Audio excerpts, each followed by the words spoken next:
Hola, hola, ¿qué tal amigos? ¿Cómo están? Muy buenos días, son las 9 de la mañana con 12 minutos. La verdad que hoy es un día excepcional, hoy día es un día diferente que a todos nos ha marcado con un balde de agua por la reacción que ha tenido el expresidente García cuando se ha enterado de su detención preliminar.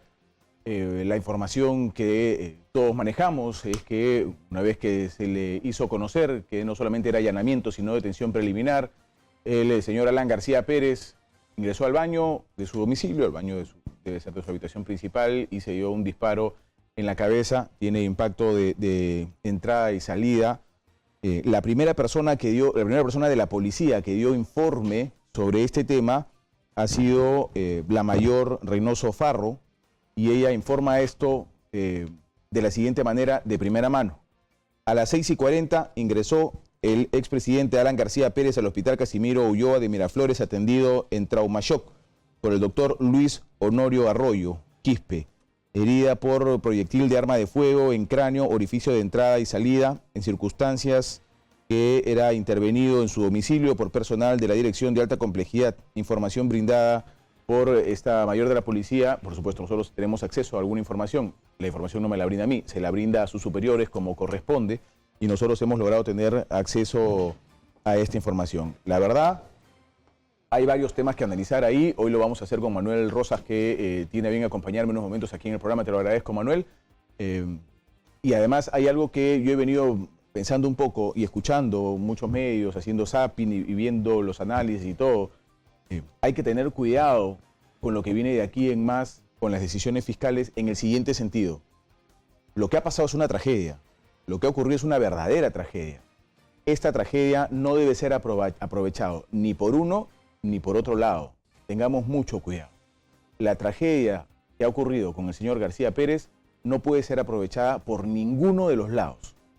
Por ninguno de los lados. Esta es una noticia que da la vuelta al planeta, además. Sí, hay cobertura. Es una noticia que da la vuelta al planeta. Un expresidente de la República en estas circunstancias, que decide él acabar con su vida con un disparo en la cabeza, Manuel, ¿no? Tremendo. Sí, así es. Bueno, seguimos con esta cobertura informativa y vamos a conversar con el doctor Pedro Angulo, exdecano del Colegio de Abogados de Lima, pero también exfiscal, ¿no? Exfiscal. Claro. Exfiscal. Y qué bueno, porque quisiera aprovechar, en su experiencia y en general con el conocimiento del aparato de justicia y de la labor de la Fiscalía, ¿se puede prever una cosa así? O sea, yo doy una prisión preventiva o la solicito, y por supuesto el juez dice sí, el juez dice no. Yo solicito una prisión preliminar, yo solicito un allanamiento, el fiscal me dice sí, el juez me dice sí, el juez me dice no. Pero es posible prever que pueda pasar, como dice Pepe, esta situación de desgracia tan terrible. Que la persona afectada lo tome de esa manera. Bueno, hay personas que lo toman por esa manera, y salvando la distancia, yo no soy psicólogo, pero de lo que uno observa, la personalidad del señor García, él definitivamente era una persona que ya cuando fue el episodio de que se asiló en la Embajada de Uruguay, él se refirió a que lo querían humillar, a que lo querían maltratar, que se querían burlar, que él tiene enemigos y que él no quería permitir eso. Entonces uno va pudiendo sacar una línea de personas que son reacias a reconocer a veces los hechos. ¿Cuál es ¿no? el mecanismo? Me refiero a la parte operativa. Va el fiscal, por supuesto con la gente de la Fuerza Pública, efectivos de la Policía Nacional, le tocan la puerta. ¿En qué momento le dicen, señor, esto es un allanamiento, o señor, usted tiene una detención preliminar? Okay. ¿Cómo ocurre? ¿Qué tiempo le dan? Porque daría la impresión de que el señor García, el expresidente García, hoy luchando por su vida en una situación realmente muy grave, habría tenido el tiempo suficiente para irse, qué sé yo, porque la habitación no está en la sala, ¿no? La habitación no está en la puerta de salida de la calle. Claro. Para haber ido a la habitación. Dicen la información oficial también que estaba hablando por teléfono con el abogado en su dormitorio. Y que entró al baño, inclusive. Que entró al baño y que se escuchó el disparo. ¿Cuál es el procedimiento? ¿Cómo debe hacerse este procedimiento de allanamiento y de detención preliminar? Una vez que el fiscal y la policía están adentro. Ok, a ver, la diligencia de detención preliminar judicial es entregada plenamente a la policía. Contrario sensu, decimos los abogados, en relación a la prisión preventiva. Lo que dice la norma que habilita la detención preliminar judicial es que el fiscal la pide al juez fundamentadamente, el juez la concede fundamentadamente y de eso hay una derivación a la policía. Es la policía sin presencia del fiscal ni de nadie del juez ¿Sin ni de los presencia del despachos. fiscal? Así es. ¿Qué hace la detención preliminar? La detención preliminar sí. Es como una detención policial. Pero había fiscal. Pero ahora había fiscal. Había fiscal. Probablemente para la diligencia de allanamiento. Si se dan las dos diligencias, juntas. para el allanamiento sí tiene que estar el fiscal. No puede haber un allanamiento sin fiscal. Pero si hablamos de la detención preliminar judicial, eso es disposición. O sea, lo que debió haber ocurrido, doctor, es entra el fiscal con la policía, el fiscal toma las medidas del caso para el allanamiento con la documentación en mano, y la policía, ¿qué debe hacer? ¿Poner marrocas? ¿Sacar? ¿Dejarlo en el lugar? ¿Qué le corresponde hacer con la persona que tiene detención preliminar? En ese caso, digamos, como ha asistido el fiscal es el que tiene que haber tocado la puerta y el fiscal, que es el director de esa actuación que se llama allanamiento, es el que toma la palabra, no lo va a hacer la policía. Entonces el fiscal probablemente ha hablado con la persona que le ha atendido, ha preguntado por el señor García para entrevistarse con él diciendo que tiene órdenes judiciales para allanar principalmente y luego... ¿Tiene que comunicar eso a una tercera persona? Eso dice la norma. ¿A quién abre? No, a quien abre, porque él tiene que dar una razón para su presencia. No, la norma no se refiere a exactamente en detalle. O sea, es probable que haya ocurrido que tanto el fiscal que ha estado por el asunto de la diligencia de allanamiento y los efectivos de la Policía Nacional que han estado por ambas cosas, ni siquiera hayan visto al presidente García. Claro, inicialmente... Eso puede caber. Inicialmente no. Y que haya sido una tercera persona que habla por el intercomunicador o se comunica y luego lleva el informe al doctor García, al expediente García y le dice, señor Alan García, tiene esto. Claro. Y que ahí en la habitación haya ocurrido lo que todo el mundo ya sabe. Así es. Puede haber pasado eso, Sí, ¿no? porque el fiscal no tiene que ocultar de qué se trata. El fiscal está con una orden judicial, tiene respaldo, entonces tiene que decir, explicar de qué se trata. Ahora, hay dos cosas en medio de esto, Manuel, que sería interesante contarle a la gente. Porque el abogado del señor García dice que han tratado como de engañarlo y que solo ha habido allanamiento. Y me remito a lo que dice el doctor Angulo, y es que el fiscal de lo que tenía que hablar, y por el motivo de su presencia, era el allanamiento. Así es, claro. O sea, el fiscal tenía que decir, señores, hay allanamiento. Cuando ingresaron, probablemente ahí hayan dicho, además de allanamiento, hay orden de detención preliminar.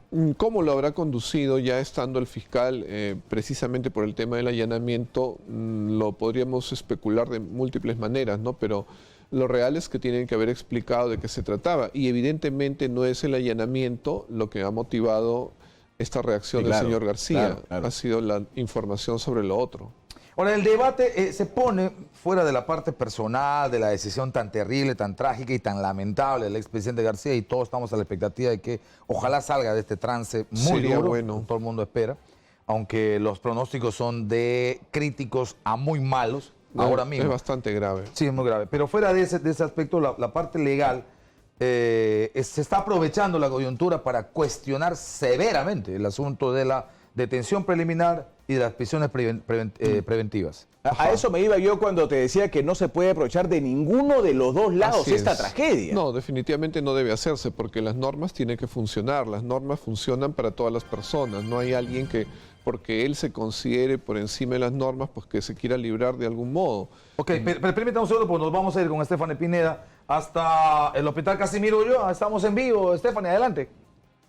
Así es, compañeros, continuamos nosotros en los exteriores del Hospital Casimiro Ulloa en Miraflores. ¿Qué es lo que ha pasado hasta el momento luego de el internamiento del expresidente Alan García? Pues ya han llegado congresistas de la Mauricio Mulder, Javier Velázquez Quesquén, Jorge del Castillo y Luciana León. Ha sido la última persona quien ha ingresado justamente a las instalaciones de el Casimiro Ulloa. Faltaría la presencia del congresista Elías Rodríguez y electo por Trujillo, justamente por parte de aquí continúa el despliegue policial en la puerta principal del Hospital Casimiro Ulloa, y al igual que policías motorizados resguardando la avenida Roosevelt. Los militantes apristas siguen llegando, en realidad, con cada minuto que pasa incrementa el número de militantes apristas que entre arengas también brinda soporte al ex presidente Alan García y también dan arengas en contra de lo que está pasando en estos momentos, disculpan directamente al Estado de la situación actual de salud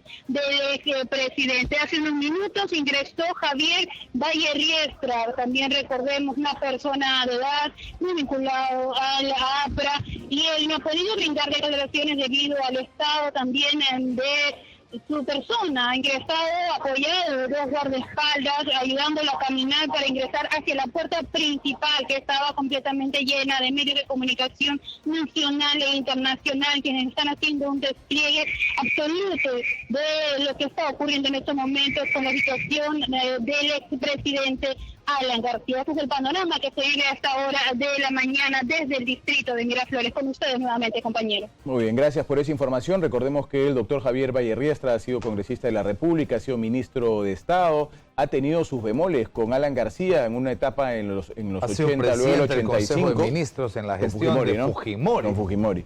Pero digamos, decía, en los 85 tuvo muchas contradicciones con García, muchos problemas con García, y luego para la etapa de los 90, digamos que ya su idea cambió y tuvo mucho aprecio por el entonces presidente García. Ese ha sido el señor Javier Valle Riestra, que hoy, digamos que por su avanzada edad, ingresa con ayuda al hospital a tratar de hacer averiguaciones sobre la salud de Alan García Pérez. Pero le estábamos preguntando justamente al doctor Angulo sobre este tema, ¿no es cierto?, sobre lo que podría significar o no, y eso es muy negativo, un aprovechamiento de una tragedia. No, estaría muy mal. Lo real es que las figuras jurídicas a veces se utilizan bien, a veces se utilizan mal. Sobre todo porque es un nuevo modelo que tiene una mentalidad diferente a la nuestra.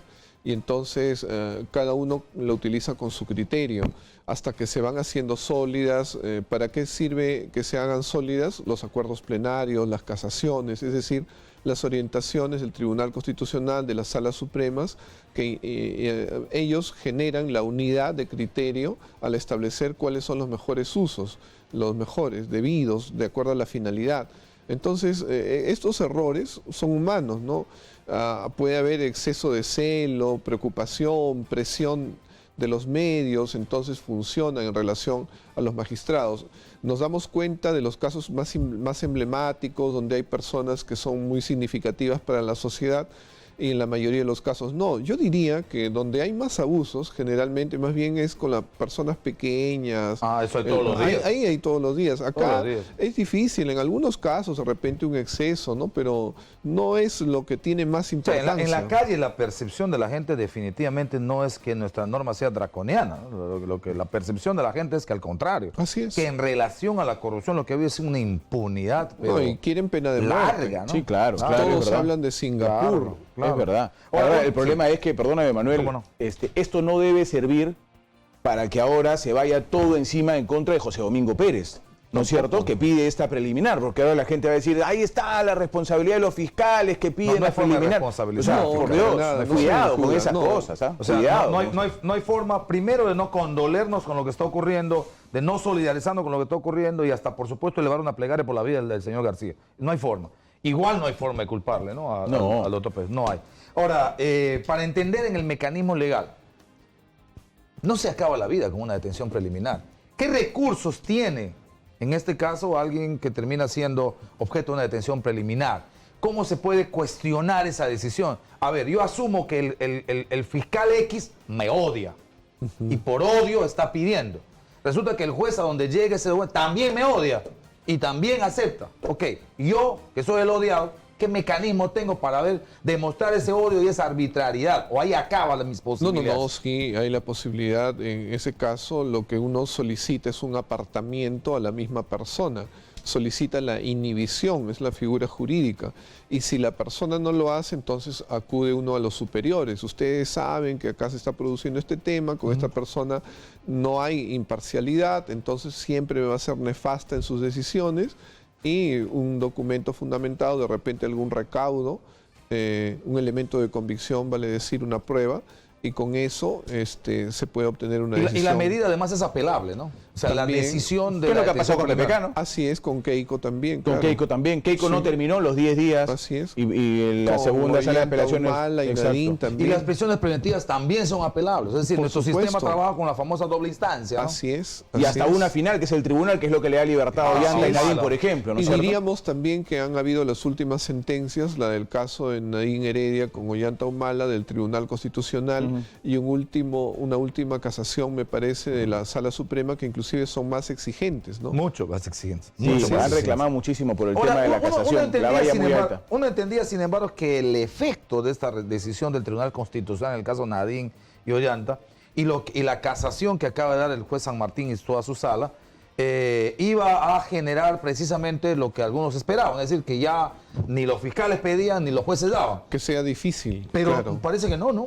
Lo real es que también uno puede apartarse de esas orientaciones conforme a O sea, criterio. no tiene efecto vinculante. No, sí tiene un efecto, pero lo que digo es que dentro del caso concreto, de pronto uno por alguna diferenciación que se puede hacer, se puede apartar, ¿no? Por ejemplo, un tema nuevo que se ha visto el día del caso del señor Kuczynski ha sido el tema, pues, de que se ofrece una testigo, pero se pone una dirección donde ella no va a poder tener conocimiento de que la están notificando para que atestigüe. Ok, perdóneme, doctor, me dicen que César Zúñiga continúa en la vivienda de Alan García Pérez. Están llevando a cabo las diligencias que no De pueden allanamiento. detenerse, ¿no es cierto? De allanamiento. Así es, porque algunos están interpretando como que eso está muy mal, que dado lo que ha sucedido han debido detener las cosas. No es así. No hay El forma. juez ha concedido un permiso, esos elementos de prueba que se van a recoger se pudieran desaparecer, más bien Exacto. aprovechándose de las circunstancias. No hay forma. Vamos Y a ver además qué están nos los dice- abogados de la defensa de García ahí, También. ¿no? A Claro ver qué nos que dice sí. César Zúñiga, que hay movimiento en la vivienda de Alan García. César, adelante.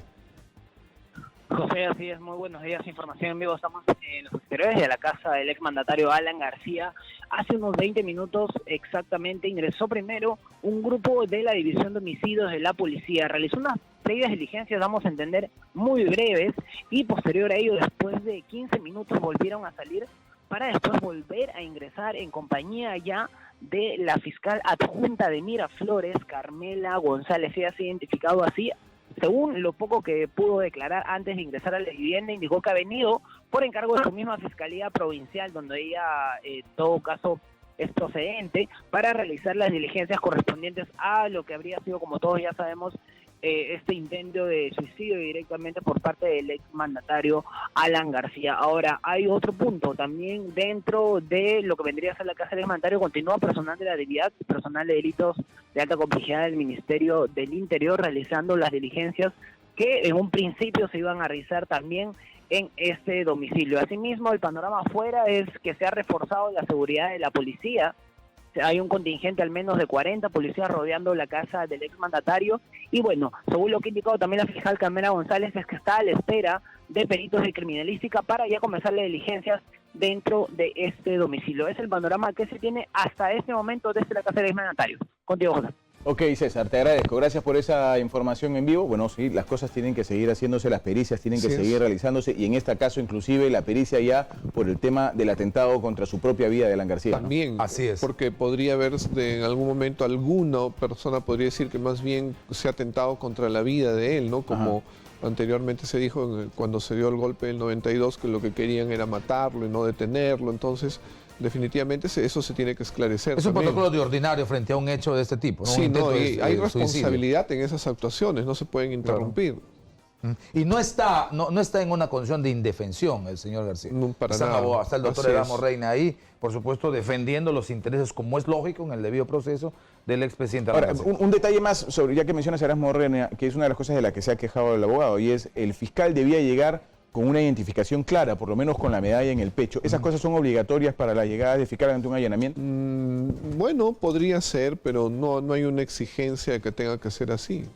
O sea, no es obligatorio, digamos. No. Basta tener el documento en mano Por y Pero poder identificarse con su carnet, ¿no? Claro. pero la identificación sí, la ¿verdad? puede tener Claro, porque puedo llevar Pero no la de medalla, diferente pues, no es manera, necesario. ¿no? O sea, llevo el documento Esos son y llevo la detalles, identificación. o sea, ¿no? ¿Qué eso- le identifica a un fiscal? Eso diríamos como que es buscar los cuatro pies al gato, ¿no? Porque el mismo abogado sabe que en una diligencia tendría que estar con su cinta, pero supongamos que no te ha traído su cinta y su medalla celeste en el caso del Colegio de Abogados de Lima. eso no va a invalidar el hecho de que se pueda cumple su actuar. función de abogado. Sí, sin pero, eso, pero hay que identificarse. claro. ¿Cómo No, se eso identifica? sí, Yo eso soy el sí. fiscal de la... ¿Cómo se identifica? ¿Hay un documento? Puede ser, ¿Tu carnet? tenemos una credencial, los fiscales, ¿no? Una credencial que está firmada por el fiscal de la Nación. Ahí está el tema de la medalla, pero la medalla es un símbolo, ¿no? La credencial en todo Eso caso es es lo que el identifica documento. al La fiscal, por identificación. supuesto. Muy bien, doctor, le agradecemos mucho Muy su amable. presencia en el programa. Gracias. Muy Muy gentil. amable. El doctor Pedro Ángulo nos ha acompañado, es decano del Colegio de Abogados de Lima, para conversar de todo este tema y la parte legal de todo esto que ha significado una tragedia que nos ha sorprendido a todos. Vamos a un corte, son las 9 de la mañana con 32 minutos. Regresamos con más.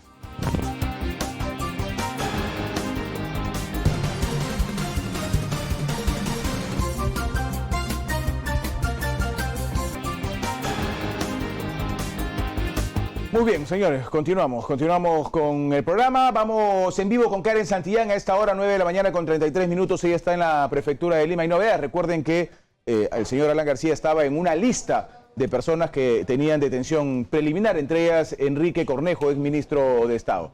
Karen, te escuchamos.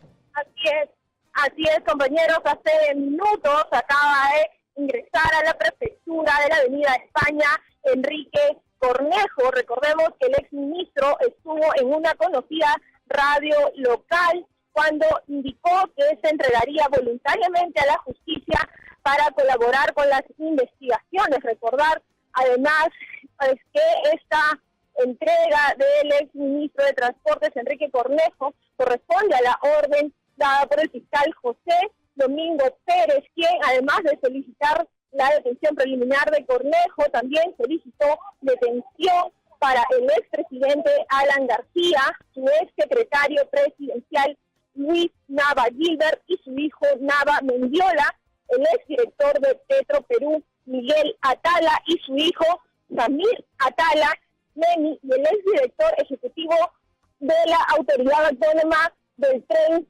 Eléctrico Osvaldo Plasencia, además de Jorge Luis Menacho Pérez y Raúl Antonio Torres Trujillo. Nosotros vamos a estar a la expectativa de lo que suceda aquí en la prefectura del Cercado de Lima, ya que todavía falta llegar estas otras personas que también sobre ellas pesa la orden de detención preliminar con ustedes. Muy bien, muchas gracias, Karen. Estaremos a la expectativa, por supuesto. La lista es de 9 personas en total, contando con el señor García. Está Enrique Cornejo Ramírez, que ha sido ministro de Transportes y Comunicaciones. Recordemos que su viceministro, que es Cuba, está detenido. Está Luis Nava Gilbert, que permanece en una clínica. José Antonio Nava Mendiola, que está en los También Estados el hijo, ¿no? Unidos. El hijo. O sea, el hijo de Nava y el hijo de Atala. El hijo de Nava y el hijo de Atala. Farej Miguel Atala y Samir Atala, que es el hijo. Samir es el Samir es el hijo, Miguel es el padre. Exacto. Osvaldo Dube Plasencia, el chileno, ¿no es cierto? No. ¿O es otro? No. Claro, él es el que ha sido funcionario en la gestión de García. Ya. Me parece que ha estado vinculado a Proinversión. Osvaldo Dube, sí, tienes razón. Y Jorge Luis Menacho Pérez y Raúl Antonio Torres Trujillo. Todos ellos con preliminar, ¿no es cierto?, frente a este tema. Y el que ha respondido, digamos, de otra manera, de manera diferente, es Enrique Cornejo, ¿no? Porque salió la orden de detención preliminar, ok, se entregó. Sí, se entregó y ya está en manos de la policía. Vamos a conversar con un médico, el doctor Marco Almerí, para que nos cuente un poco desde el punto de vista médico estas circunstancias que se nos han pintado, qué significan exactamente y en qué circunstancias puede estar el señor García Pérez, porque lo primero que se informa es que tiene un impacto de bala, de proyectil de arma de fuego, de entrada y salida con exposición de masa. Doctor Almerí, ¿cómo está? Buenos días. ¿Cómo está? Buenos días. Para comentarles que hemos revisado las imágenes, que es de público conocimiento, en la que podemos observar efectivamente una entrada por la región temporal derecha y salida por la región temporal izquierda, con destrucción del lóbulo temporal derecho y lóbulo temporal izquierdo, tálamo, hipotálamo y tronco encefálico. Esto es lo que además del sangrado que ha provocado por ruptura de vasos intracraneales, a esto se le ha sumado el gran edema intracraneano y ha provocado lo que se conoce como una hipertensión severa intracraneana. Esto el daño que se ha provocado aquí en la masa cerebral es irrecuperable. Hay que saber que las neuronas que se mueren no se pueden volver a regenerar. De manera que si a esto nosotros le sumamos, es decir, a la muerte de una gran cantidad de neuronas de los dos lóbulos parietales, nosotros le sumáramos el tercer paro cardíaco, que según se ha informado ha durado 5 minutos, es el tiempo máximo que puede esperar el cerebro sin oxígeno, y esto conlleva a lo que se conoce como la muerte cerebral, aun cuando tuviera vida biológica. Entonces, en este caso, estamos frente a un paciente que tiene vida biológica, que es el motivo por el que todavía se tiene que seguir peleando dentro de la cirugía. Sin embargo, ya tiene signos de muerte cerebral. ¿Y en qué se una concentran recuperación los es un médicos, milagro, ¿no? ¿En qué se concentran los médicos? ¿Se entiende según la conferencia? O sea, hablando de información, de solo información oficial, redes está plagada de una cantidad de información que no es verdad, y les pedimos que por favor no confíen en lo que estaba saliendo en redes. En redes, desgraciadamente, hasta ya le han enterrado al expresidente. Lo que ha hecho la ministra es que está en sala de operaciones desde las 7:17. ¿En qué se concentran los médicos? ¿Qué intentan hacer los médicos cuando entran a una sala de intervención? ¿En qué están trabajando, doctor Almerí?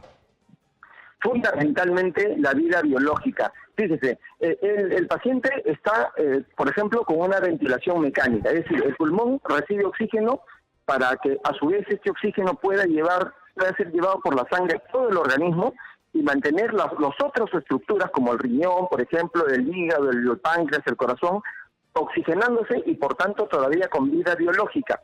El tema es que además se tiene un equipo que le ayuda al corazón a seguir bombeando, una bomba de contrapulsación aórtica. Esto también ayuda a que la vida biológica se mantenga. Se le ha restituido sangre que ha perdido más de 1 litro, que es lo que motivó inicialmente el shock hipovolémico y la caída postural en el suelo del paciente, pero aun cuando se recuperara todo esto, insisto, tenemos un paciente que tiene vida biológica, pero que ya tiene signos de muerte cerebral por la gran destrucción de la masa cerebral que ha tenido, por la hipertensión intracraneana, por el gran edema y por el gran sangrado o hemorragia intracraneal que ha tenido. De manera que se está peleando, respondo a su pregunta, se está peleando por la vida biológica. Correcto. Lo doctora otro Mary. es irrecuperable. Muy Muchas gentil, terrible, ¿no? Gracias por la gentil explicación. respondernos. Sí, bueno, ya no sé qué más se puede decir frente a ese tema súper complicado. Me dicen que hay una conferencia de prensa en estos momentos en el Ministerio del Interior. Está el ministro. Adelante, por favor. Del Ministerio del Interior informar a la ciudadanía sobre lo ocurrido. El día de ayer, a la medianoche, el fiscal José Domingo Pérez notificó a la Policía Nacional sobre una orden judicial de allanamiento, de cerraje, registro domiciliario y detención preliminar dictada por el juez Juan Carlos Sánchez Balbuena contra 9 investigados, entre los que se encontraba el señor Alan García Pérez. A las 6:30 de la mañana, el equipo policial, dirigido por el fiscal Henry Almedávar Almonte, de la Fiscalía de Corrupción de Funcionarios, se constituyó al domicilio del señor Alan García Pérez. Previa identificación, ingresaron al interior del inmueble y el equipo interviniente comunicó al señor Alan García Pérez que se encontraba en la escalera del segundo piso sobre la ejecución de esa medida judicial. El señor Alan García Pérez, indicando de que iba a hacer una llamada telefónica a su abogado, ingresó a su habitación y cerró la puerta atrás de él. A los pocos minutos se escuchó el disparo de un arma de fuego y la policía forzó el ingreso a la habitación y encontró al señor García en posición de sentado con una herida en la cabeza. Inmediatamente, sin perder tiempo, la policía procedió a trasladar al señor Alan García Pérez al hospital Casimiro Ulloa. Se suspendió la diligencia y posteriormente ingresó por emergencia al hospital de Casimiro Ulloa, y esto es lo que tenemos que comunicar. Nuevamente, quiero puntualizar: la intervención de la Policía Nacional se ha pegado estrictamente a protocolos establecidos, apoyando en una diligencia judicial dictada por un juez en un caso emblemático como el caso Lavajato. Asimismo, en estos momentos, la Policía Especializada, acompañado del fiscal competente, se encuentran en el lugar de los hechos dirigiendo las acciones correspondientes, levantando indicios que va a ser materia de un informe policial posterior y que nosotros progresivamente daremos cuenta a la prensa. Es todo lo que tengo que informar. Muy buenos días. Escueta la conferencia concreta, el procedimiento que se ha seguido y de alguna manera salvando responsabilidades de la Policía Nacional. Bueno, quedan varias dudas, ¿no? No es momento de echar la culpa a nadie, ¿ya? Ni buscar este tipo de responsables, eso lo dirá el proceder más adelante. Pero hasta donde hemos escuchado del ministro, verdad que quedan varios interrogantes sobre el tema. Yo recuerdo, por ejemplo, cuando Camayo fue detenido, porque nosotros trajimos las imágenes de la detención de Camayo. Camayo intentó irse a otro ambiente y la policía y el fiscal dijo: no señor, usted no se mueve, está allá abajo. No, y en nuestro varios procedimientos, incluso decir, permítame cambiar, permítame ponerme la ropa, no, ahí que se queda. Exacto. Ya luego allá se cambia, no hay ninguna complicación. Le llevan ropa y usted se cambia. Pero lo que dice el ministro es que el expresidente García no bajó, quedó en la grada. Así es, en la grada de la escalera, y desde ahí se comunicó diciendo: voy a hacer una llamada, y se fue a la habitación. Y ahí luego... Ayer, Manuel, como mucha gente sabe seguramente, ayer el señor García dio declaraciones. Sí. Y en las declaraciones que dio García se notaba un tipo nervioso, lo dije en el programa por la mañana, nervioso y algo... Y trataba, digamos, de encontrarle broma a todo en medio de la entrevista, ¿no es cierto? Eso es un signo para muchos de nerviosismo. Me imagino yo que el señor García ha dado vueltas 20 veces de esta situación. Sí, pues. Yo tuve una percepción diferente. Yo le he visto ya vuelta, así decimos en mi tierra, ya vuelta. Sí, no sé. Muy tranquilo. Lo que más, ha dicho una frase que es la que a mí me llamó la atención. Que hable Barata y se acabe esta telenovela. Cuando terminó de decir esa frase, yo me quedé con una sola idea. Barata no va a echar nada, ni a García, ni a gente muy cercana. Porque fue muy claro. O sea, pero lo viene diciendo. En la entrevista, que hable Barata y que se acabe esta telenovela. ¿Qué tal confianza, digo yo, no? A pesar de todo lo que está saliendo en las últimas horas respecto a Nava. A Nava. Porque de hecho la fiscalía va a ir a hablar con Barata, y una de las cosas que le van a tener que decir a Barata es: si yo fuera fiscal, señor Barata, ¿por qué no nos habló de esto? Lo primero. O sea, después del saludo, ¿cómo está, señor Barata? Lo primero. ¿Por qué no nos habló de esto? ¿Qué podría haber venido luego de la preliminar, Manuel, que está viniendo en todos los casos, incluyendo Pedro Pablo Kuczynski y los 80 años que se manejan? ¿Qué viene luego de la preliminar? La preventiva. Probablemente por 36 meses. ¿Qué es lo más probable que podría haber ocurrido ahí? La aceptación de la preventiva. Una personalidad como la del señor García soportando una preventiva de 36 meses. Ahora, ¿qué es lo que ha hecho el Ministerio Público hasta ahora? Más allá de la valoración, si está bien o si está mal, si es efectiva, si no es efectiva, si es legal o no es legal, si es constitucional o no. Separemos esa discusión. En el mecanismo que ha estado utilizando, se da la preliminar y, por supuesto, ante la preliminar y la posible preventiva, lo que ha estado ocurriendo es que muchísima gente, caso Keiko, ¿tú ibas a pensar en algún momento que respecto de Keiko iban a hablar dos parlamentarios, uno de ellos cercanísimo como el señor Reati? No. O sea, lo que ocurre es que a partir de ahí, por supuesto... Y el otro Castro, ¿no? Así es, el otro es Castro. A partir de ahí lo que ocurre es que inmediatamente los que están implicados dicen: oye, ¿sabe qué? Colaboración eficaz.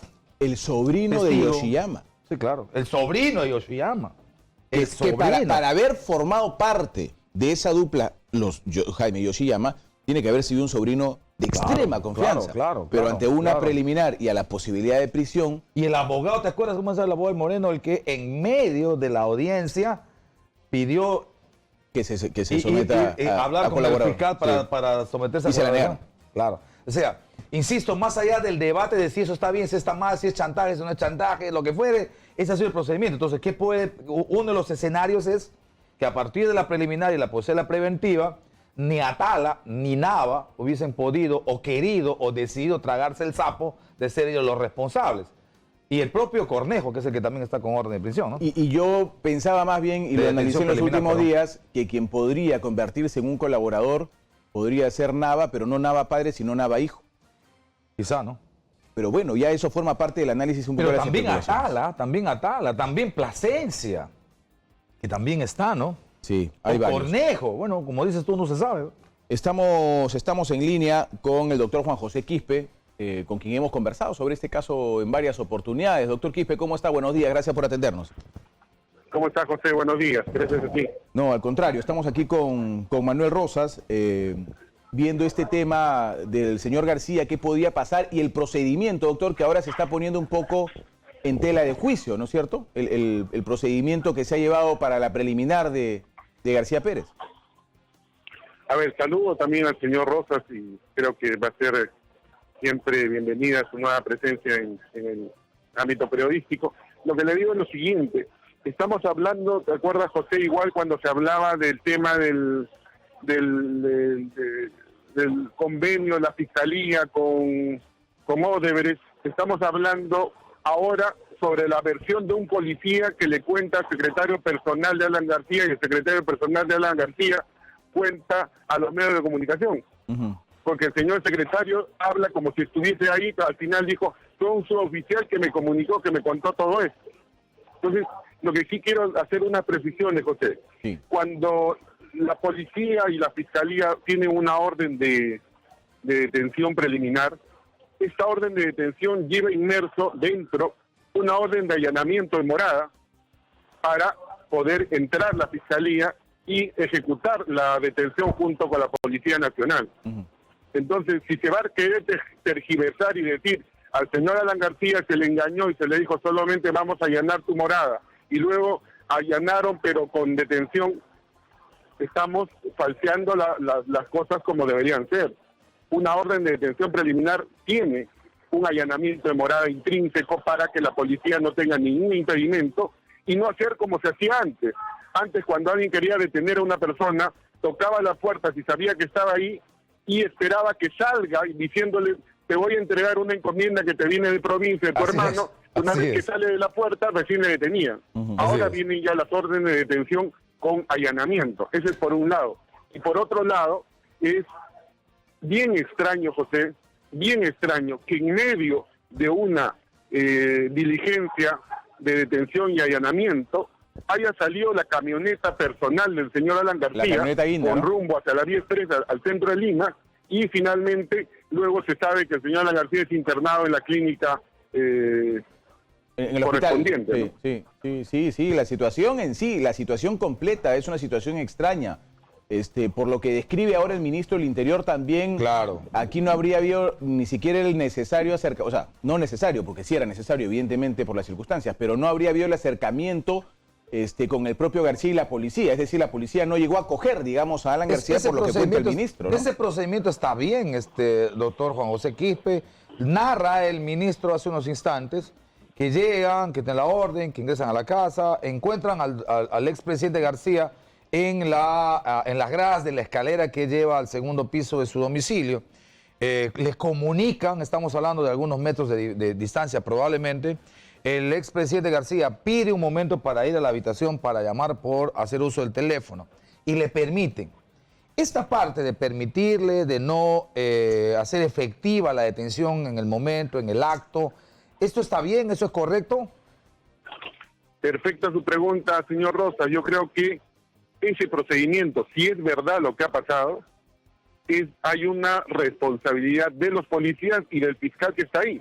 ¿Por qué? Porque usted, si se acuerda, y le voy a poner como ejemplo, las detenciones que han habido de otros personajes, por ejemplo, el señor Antonio Camayo, cuando ingresa a la fiscalía junto con la policía, el señor le dice, un momentito, voy a ir a mi cuarto, y la fiscal le dice, señor, Exacto. usted no se mueva de ahí. Lo acabamos de recordar. Y le comienza, así es, la acabamos de detener y léale su resolución de detención, señor, usted no se mueve, y se le incauta todo en ese momento. Entonces, si ha habido esa negligencia del señor, de los policías junto con el fiscal, creo que la fiscal de la Nación tiene que llamar y pedirle explicaciones a este fiscal, y el ministro tiene también que pedirle las explicaciones que corresponden a los policías, porque ese no era la forma ni la situación de cómo se detiene una persona. Si ha ingresado en la morada, inmediatamente se le rodea y se le, si de ser posible, se le enmarroca y se le lee la detención y sus derechos que tiene para que llame un abogado o un familiar, y finalmente se le lean los derechos como detenido. Entonces, siempre, señor Rosas y José, estamos hablando de situaciones bastante anómalas que ha pasado en esta detención de Alan Quizá García. digamos, si quisiéramos darle el beneficio de la duda, aunque de hecho eso no significa que deje de estar mal, está mal, pero no han cumplido con el protocolo, y además esto es la versión que acaba de dar el mismísimo ministro, Sí, o sea, claro. no es invento Yo nuestro, te dije, hay ni muchas referencia a interrogantes nadie, ahí. ¿no? Ok.